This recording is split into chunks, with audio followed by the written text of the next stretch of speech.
अनि आज खानामा के बन्ने बिरानी साहेबजी तपाईँलाई त खाना र मोबाइल हेर्ने बेला केही आउँदैन है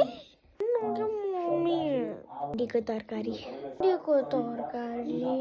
होइन मेरो मतलब मलाई मन त पर्छ तर आज सधैँ भएर त हुँदैन आज के अर्डर गरौँ न मम्मी प्लिज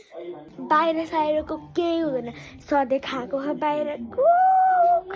अनि यस्तो पछाडि एउटा सुम्ला दिन्छ नि बाहिरको खाने एकचोटि अझै भन्यो भने प्लिज तिमीसँग दुईवटा चोइस छ पहिला त भिन्डीको तरकारी कि बाहिरको खाना भन